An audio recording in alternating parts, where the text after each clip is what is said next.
दोस्तों नमस्कार।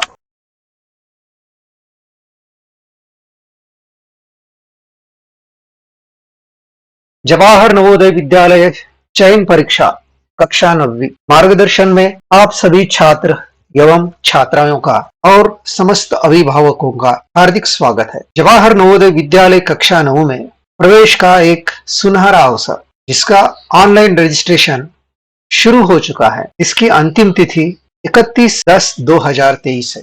इस वीडियो में, इस महत्वपूर्ण वीडियो में जवाहर नवोदय विद्यालय चयन परीक्षा कक्षा 9 के बारे में हम विस्तृत जानकारी लेंगे।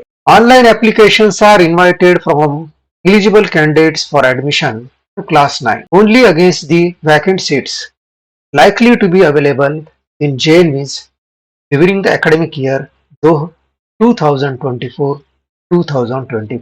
जो एलिजिबल कैंडिडेट्स है उनकी ओर से ऑनलाइन एप्लीकेशंस आमंत्रित किए जा रहे हैं। कक्षा 9 में एडमिशन होगा और वह सत्र 2024-2025 होगा। Venue and date of the selection test, ये जो सिलेक्शन टेस्ट होने जा रहा है, इस सिलेक्शन टेस्ट का जो वेन्यू है, examination centre, selection test for admission to class 9th will be conducted on Saturday, 10th February 2024 in Jawahar Navodaya Vidyalaya of concerned district or any other center allotted by NVS। तो यह जो परीक्षा है 10 फरवरी 2024 को जवाहर नवोदय विद्यालय उस जिले में होने वाली है जिस जिले में से छात्र परीक्षा देने जा रहा है, या फिर इस परीक्षा का सेंटर एनवीएस द्वारा नवोदय विद्यालय के अलावा कोई सेंटर जिसे अलॉट किया है वहां पर होगा। यहां पर एक इंपॉर्टेंट बात यह है कि कक्षा 9 में जो रिक्त स्थान है, जो वैकेंट सीट्स है, उन वैकेंट सीट्स के लिए ही सिर्फ 2024 और 2025 इस शैक्षिक क्षेत्र में, शैक्षिक वर्ष में एडमिशन होने जा रहा है।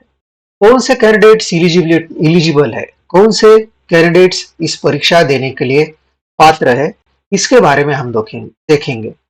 Only those candidates who are bona fide resident and studying class 8th during the academic session 2023-24 in one of the government or government recognized school of the district where the Jawahar Navodaya Vidyalaya is functioning and where admission is sought are eligible।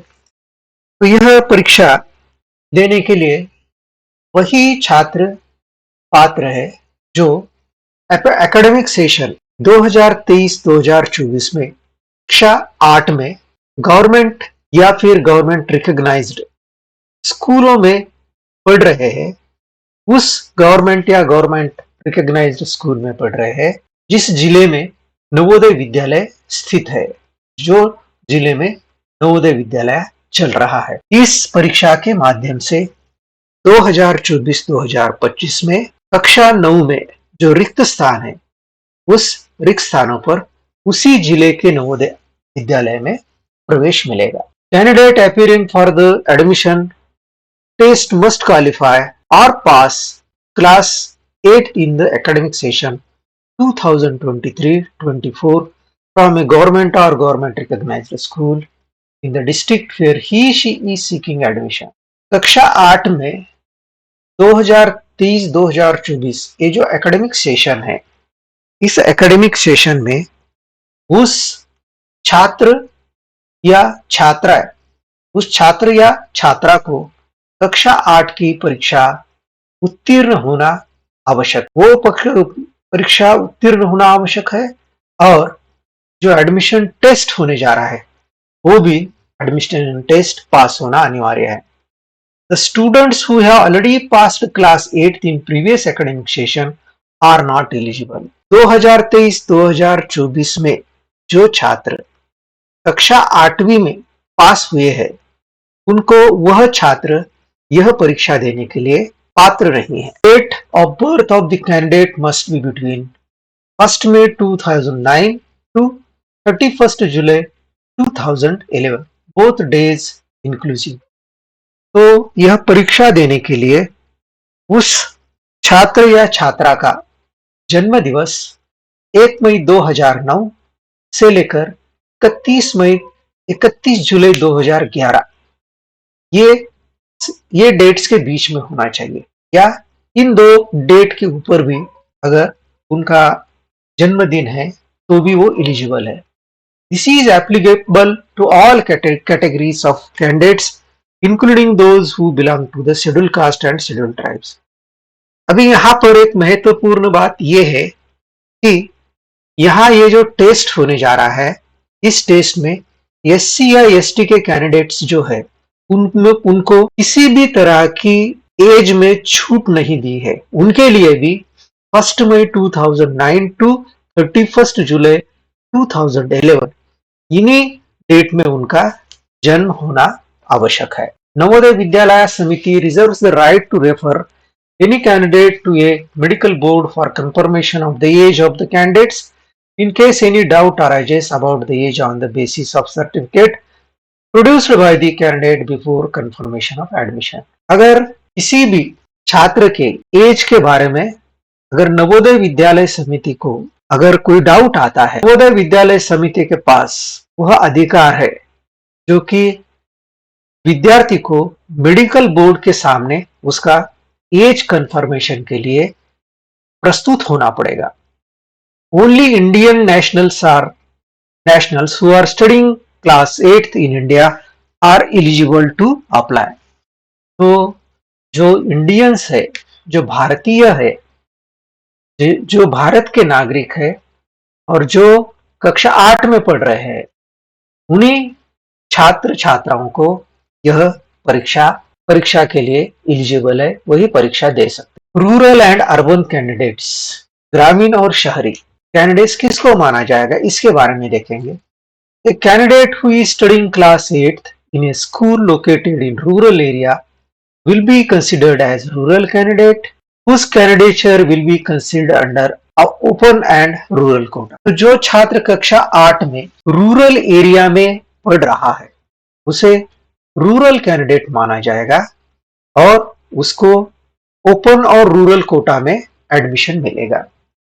A candidate who has studied class 8th in a school located in an urban area even for a single day of session will be considered as an urban candidate.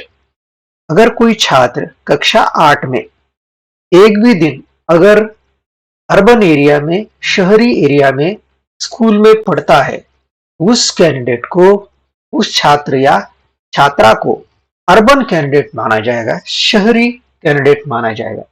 Urban areas are those which are so defined by any government notification as on the last date of submission of application for selection test। Areas, urban area जो government का जो notification है, उस notification के अनुसार जो government की अधिसूचना अर्बन और शहरी के बारे में जो है, या हम ये कहेंगे जिस क्षेत्र को अर्बन या रूरल गवर्नमेंट ने नोटिफिकेशन में निर्देशित किया गया है, उसी नोटिफिकेशन के द्वारा क्षेत्र को अर्बन या रूरल माना जाएगा। The following documents in soft copy JPG format of size between 10 to 100 KB may be kept ready for registration। Photograph, signature of parent, signature of candidate. ये जो फोटोग्राफ, सिग्नेचर ऑफ पेरेंट और signature of candidate, इसको JPG format में soft copy में जिसकी size 10 से लेकर 100 KB तक होना चाहिए, ये ऑनलाइन रजिस्ट्रेशन करते समय कैंडिडेट को, स्टूडेंट को रेडी रखना है। Issue of admit card. The admit cards will be made available as per date decided by NVS in due course, which will be displayed on application portal।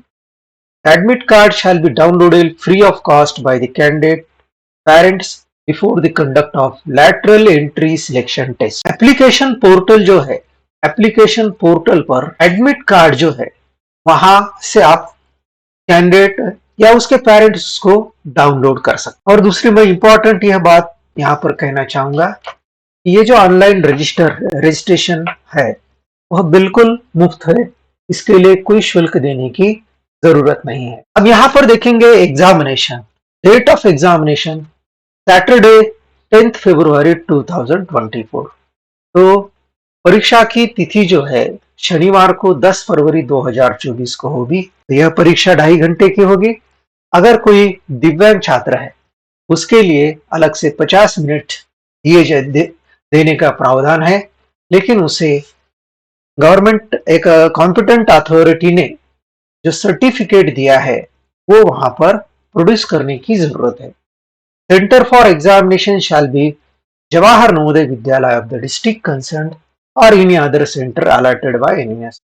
तो ये examination का centre जो है वह Jawahar Navodaya Vidyalaya of the concern district होगा, या फिर Navodaya NVS ने कोई अगर अलग सेंटर दिया है तो वो सेंटर होगा। Medium of language for examination will be English या फिर हिंदी। जो परीक्षा का जो माध्यम है वो इंग्लिश या हिंदी होगा। Students have to answer in OMR sheet. तो यह परीक्षा एक ऑब्जेक्टिव टाइप परीक्षा है और इस परीक्षा के आंसर ओएमआर शीट में विद्यार्थी को लिखने हैं। Composition and nature of the selection test. Selection test will consist of questions from the subject of mathematics, general science, English and Hindi. Difficulty level of the test paper shall be of class A. तो परीक्षा का जो pattern है, यह परीक्षा का pattern, यह mathematics, general science, English और हिंदी, ये जो सब्जेक्ट में से पूछा जाएगा। और इसका जो डिफिकल्टी लेवल जो है वह difficulty level of the test paper shall be of class 8। Class 8 में जो डिफिकल्टी लेवल होता है परीक्षा का उस तरह होगा। तो यहाँ पर देखिए 4 सब्जेक्ट में इंग्लिश, हिंदी, मैथमेटिक्स, साइंस। तो इंग्लिश के 15, हिंदी के 15, मैथमेटिक्स के 35 और साइंस के 35, ऐसे कुल मिलाकर 100 क्वेश्चंस होंगे और इनके लिए marks 15, 15, 35, 15, 15, 35, 35 means marks will be 15, 15, 35, 35. Total marks will be 100. That means questions will be 100, marks will be 100. That means each question carries 1 mark. तो 100 प्रश्न है और 100 मार्क्स है। इसका मतलब ये होता है हर एक प्रश्न के लिए 1 मार्क दिया जाएगा। The test will be of objective type with 2.5 hour duration without any break. तो यह परीक्षा ऑब्जेक्टिव क्वेश्चंस की होगी, वस्तुनिष्ठ प्रश्न होंगे और 2.5 घंटे की यह परीक्षा जिसमें कोई ब्रेक नहीं होगा। The candidate has to score minimum qualifying marks as per NVS criteria in all the 4 subjects. तो ये जो 4 सब्जेक्ट्स है वो चारों सब्जेक्ट में मिनिमम क्वालिफाइंग मार्क्स जो एनवीएस ने क्राइटेरिया बनाया है उसके अनुसार मिनिमम मार्क्स क्वालिफाई करना पड़ेंगे। However, the merit list will be prepared on the basis of marks obtained in 3 subjects, mathematics plus science plus one of the 2 languages in which candidate has scored more marks. इसकी जो merit list बनेगी, इस merit list में mathematics, science और जो हिंदी और English दोनों में से जिसमें ज्यादा मार्क्स है वह हिंदी और इंग्लिश में हिंदी और इंग्लिश इसमें से एक, मैथमेटिक्स और साइंस इनके मार्क्स जोड़कर मेरिट लिस्ट बनेगा। Method of recording answers. A separate OMR optical mark recognition answer sheet will be provided. Candidates are required to indicate their answer at an appropriate place on the OMR sheet. तो एक separate OMR sheet हर एक छात्र को दी जाएगी और appropriate place के ऊपर candidate को, छात्राओं को अपना उत्तर रिकॉर्ड करना है। ओनली ब्लू और black ball point pen is to be used to write on the OMR sheet. या तो फिर black ball point pen use करना है जो OMR शीट के ऊपर आंसर लिखने के लिए। Candidate should their own ball point pens, use of pencil is strictly prohibited. तो कैंडिडेट्स को अपना खुद का बॉल पॉइंट पेन्स लाना है। यहाँ पर बहुत ही इंपॉर्टेंट बात यह है कि OMR शीट में उत्तर लिखने के लिए ब्लू या ब्लैक बॉल पॉइंट पेन का ही यूज करना अनिवार्य है। Pencil is strictly prohibited. तो ये जो हमारी सिस पेंसिल होती है उसको प्रतिबंधित किया गया है। For each question there are 4 probable answers out of which only one is correct. तो यहाँ पर हर क्वेश्चन के लिए 4 ऑप्शंस दिए जाएंगे, जिसमें से एक आंसर सही होगा, जिसमें से एक ऑप्शन सही होगा। The candidate is required to select the correct answer and darken the corresponding circle of the chosen answer. For example, if your answer for question number 24 is C, darken the circle under C as given below. तो अगर कोई एक question है जिस question number 24 का answer अगर समझो C है, तो ये C जो सर्कल जिस तरह से इसको डार्कन किया है, देखिए बच्चों पूरी तरह से इसको डार्कन करना है। इसको जब डार्कन करेंगे तो सी भी नहीं दिखेगा, बस ये जो डार्कन करते समय जो इंक है वो सर्कल के बाहर नहीं जाना चाहिए, या सर्कल के अंदर का जो कोई पार्ट है वो छूटना नहीं चाहिए। No change in the darkened circle is allowed.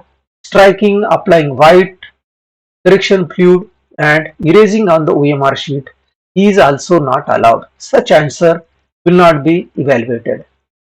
तो एक बार आप आंसर को रिकॉर्ड करते हैं, उसको डार्क करते हैं, तो उसमें चेंज नहीं कर सकते। उसको स्ट्राइक करना या उसके ऊपर व्हाइटनर लगाना या करेक्शन फ्लूइड लगाना या उसको इरेज करना, ये अलाउ नहीं है। अगर ऐसा किया जाता है तो उस आंसर को इवेल्युएट नहीं किया जाएगा, उस आंसर को चेक नहीं किया जाएगा। 1 mark will be given for every correct answer. तो हर क्वेश्चन के लिए 1 मार्क दिया जाएगा। No negative marking will be done. किसी भी प्रश्न के लिए निगेटिव मार्किंग नहीं है। बहुत बहुत धन्यवाद।